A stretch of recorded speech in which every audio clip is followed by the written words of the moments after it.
Kumusta mga Kanoysi? Welcome back sa ating YouTube channel, Pilipinoysi. So, ngayong araw, pasensya na kayo kasi malakas yung ulan. Ewan ko kung naririnig niyo yung ulan or magkakaproblema tayo sa audio. But, yeah, medyo anuhin na lang natin yung boses natin. So, ang video to ay mula kay or sa UNTV News and Rescue. So, meron itong pamagat na police vlogger isinailalim na sa neuropsychiatric test ng PNP. Sinusuri kung nasa katinuan. So, ewan ko kung kailangan pa bang suriin yan, ano? Basta, you know.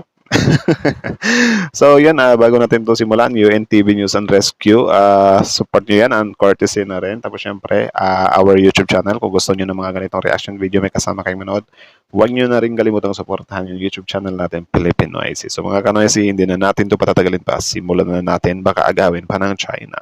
Again, ang pamagat ng video ito, police vlogger isinailalim na sa neuropsychiatric test ng PNP. So, iyak later na pala to.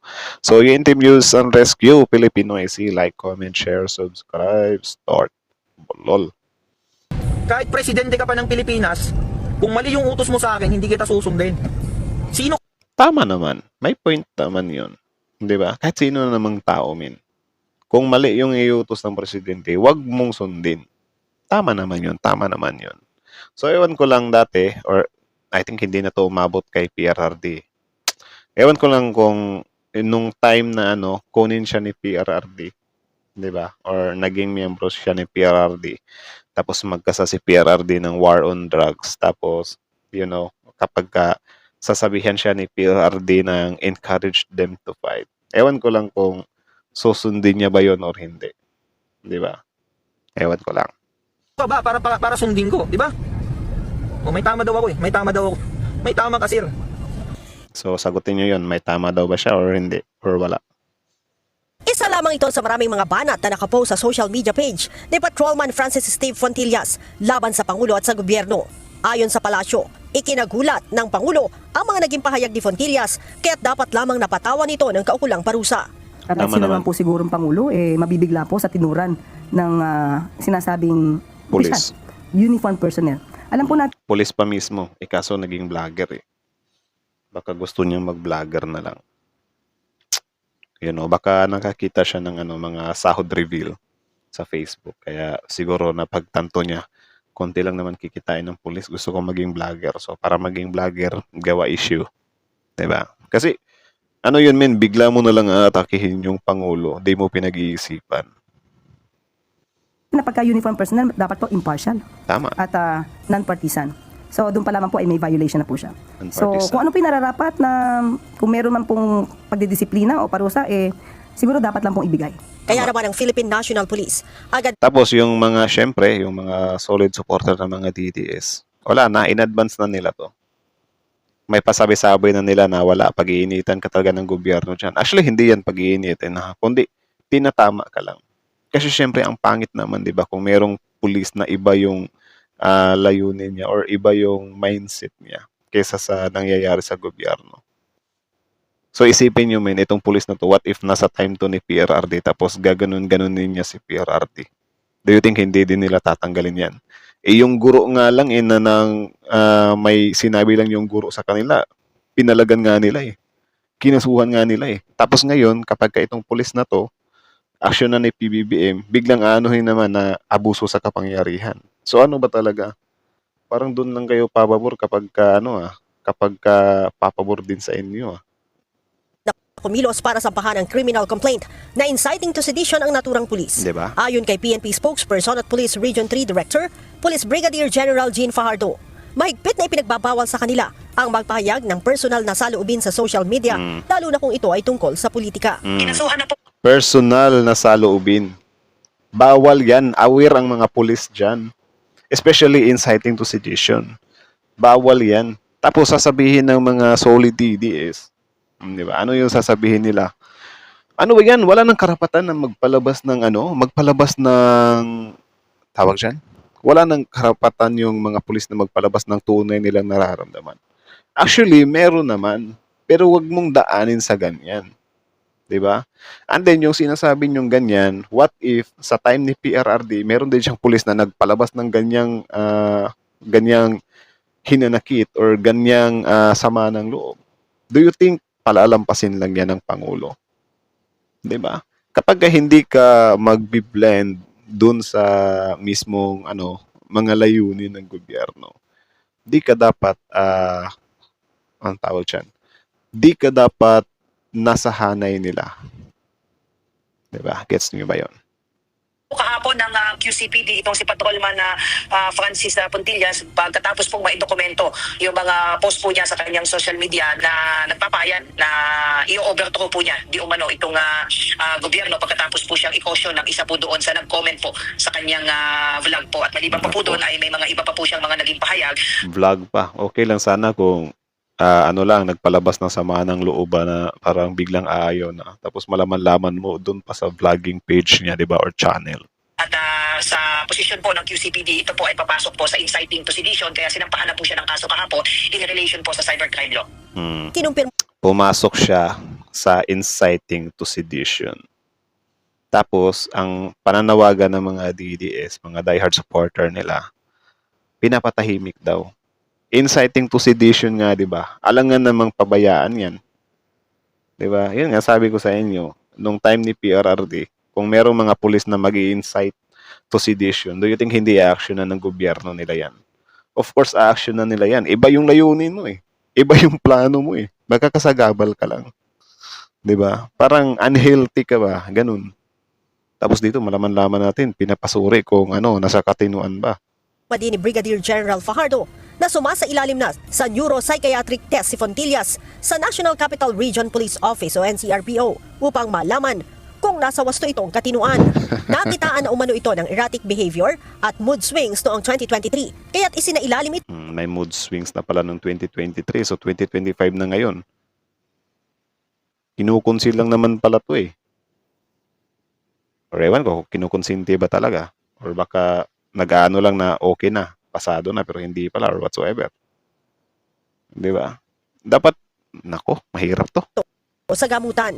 Short-tempered, kaya po siya ay pinanyuko noon at nag-undergo po ng medication for supposedly mood swings po at erratic behavior. But after taking medication, Mood swings, parang babae lang na may regla, di ba? Kakainis yung ganyan. So since short-tempered naman pala siya, dapat aksyonan na siya. Di ba? Saan ba dapat siya ilagay kung short-tempered lang siya? Di siya dapat sa mga checkpoint or sa ma-expose siya sa tao kasi baka may gawin siya. 'Di ba? Kung short-tempered siya, saan ba siya dapat ilagay na pwesto? 'Di ba? Sa office. medication po ay nagkaroon, pinayagan po uli siyang for the recommendation po ng doktor tingin sa kanya. Subalit recently po ay nag-exhibit na naman po siya ng the same pattern of behavior. At ito na nga, nung mangyari nga po itong pag-aresto po kay dating Pangulo. Mahirap yan. Sinabi pa ni Brigadier General Fajardo na nakadepende sa magiging resulta ng neuropsychiatric test ni Fontillas kung nararapat pa itong magtagal sa serbisyo. Tama naman, dapat naman talagang aksyonan yan. Tapos syempre, dapat siyang panagutin kasi kapag tatanggalin lang yan sa serbisyo, wala, magiging vlogger lang yan. Patuloy pa rin yung gagawin yan. Kasi parang siguro yan lang yung niya, yan yung nasa isip niya or baka hindi niya na-anticipate na pwede nga siyang managot kasi inciting to sedition. Siguro ang akala niya lang, uy, titigil ako sa trabaho, magbablog na lang ako, total malaki naman ang sahod ng vlogger. So baka yun yung iniisip niya. Di niya namamalayan, inciting to sedition na pala yung nagagawa niya. Nakakalungkot pa dito, poprotektahan to ng mga DDS kasi tumitindig kay Duterte to eh. Diba? I think si Maharlika ata yung nag-share na para sinabi niya pa na, ayan, pinapatahimik nyo na naman. Pinapatahimik. Kinokorek lang naman siya. Diba? Kasi nga, inciting to sedition, may nalabag siyang law. Alam nga namang pabayaan na lang. Kung ma-assess po na he is no longer possess the mental fitness expected from a PNP members, this might be a ground for separation from the PNP service. But aside from that po, yung isa ng pangkaso nga po at yung willful violation po niya ng mga existing policy, including po yung kanyang refusal to report physically sa kanyang unit po. Ito po lahat po na ito ay dinokumento na. May refusal to report na sa kanyang unit. Akala ko ba, sabi niya, magharap-harap tayo sa barracks. Diyos ko naman. back. Pati po yung return to work order po na pinareceive doon po sa kanyang tahanan ay nirefuse din po niyang tanggapin po. 'Di ba? Kasama din aniya sa So ano yan, nabahag na ang buntot. pinag-aaralan ng PNP ay kung dapat itong disarmahan. Unang-una, kung ganito talagang Wala na. Pag-iisipan pa ba yun kung dapat disarmahan? Kayo nga min, tatanungin ko kayo. Pag-iisipan pa ba yun? Akala ko ba meron ng inciting to sedition? Alang nang hayaan pa yan. is exhibiting erratic behavior ay kailangan po talaga siguro na i-under restrictive custody siya at once malabas po yung order ay automatic po siya po ay didisarmahan at tatanggalan po ng sweldo as soon as maging effective na po yung AWOL order po niya. Nako. Bukod sa criminal complaint, maharap din aniya si Fontillas sa administrative complaint matapos na baliwalain ang mga patawag ng kanyang immediate supervisor kaya't idiniklara na itong AWOL simula March 6. Si Diba? Fontillas ay 'Di ba? Simula March 6. Wala pala to par. pumasok sa PNP noon lamang 2021. Leia Ilagan, UNTV 2021, so naabutan niya pala si PRRT. News and Rescue. Diyos sa aming sandigan. Diyos ang aming sandigan. So yun lang naman mga kanoesi. Yun lang naman. So kayo, anong masasabi niyo doon? Comment down below. Tapos yun, pag-usapan natin yan sa comment section. So, kita niyo naman, malinaw pa sa klaro yun. May nalabag nga si Sir. Diba? Iniimbestigahan siya kung nasa katinuan pa siya. Well, siguro mas mabigat yung paratang na baliw siya. 'Di ba? Kasi nasa pa naman siya, nasa wisyo pa naman siya. Pero yun nga yung talaga yung short temper niya ba. So meron na pala siyang ganun. 'Di ba? Mahirap yung ganun na parang nakakapasa pa siya nung nakaraan tapos ngayon bumabalik na naman. Or I don't know if may rehab ba yung ganyan. 'Di ba? O magbabago pa ba yung ganyan? Kasi kung ganyan lang din, tapos halimbawa, ngayon, palalampasin na naman. May short temper nga, may nga siya, may sakit pang tawag dyan. Basta something like that, may short temper nga siya. So, palalampasin lang. So, kapag maging okay na naman na siya, baka mga ilang buwan, after ilang buwan or ilang years, babalik na naman. Giging ganyan na naman. Ang mas malala pa, baka mas malala pa yung gawin niya sa ngayon. Kesa sa ngayon. 'Di ba? So ano bang dapat action niyan? Kasi iba na yung iba na yung stand niya eh. 'Di ba? Iba na yung stand niya sa police kung ano-ano na yung pinagsasabi niya sa pangulo.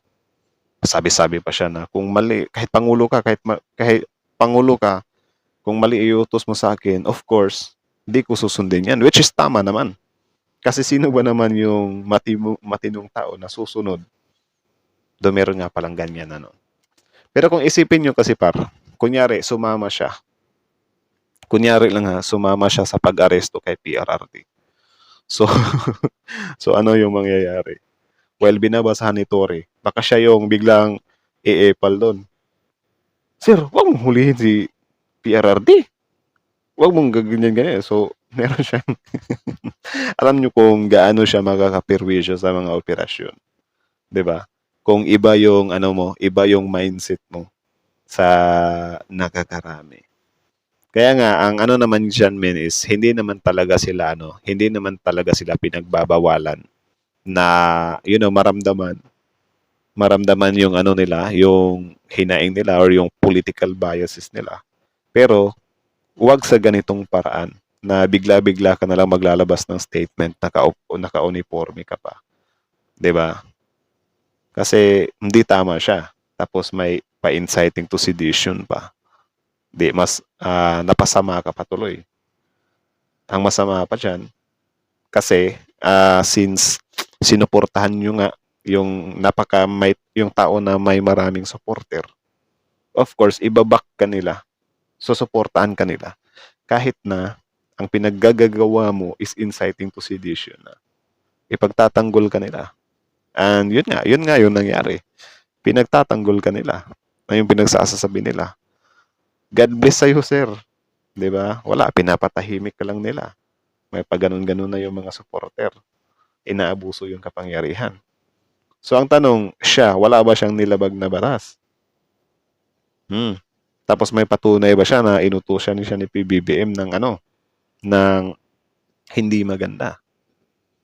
Wait lang, magbasa tayo ng comment. Tingnan natin kung ano yung opinion ng mga DDS dito.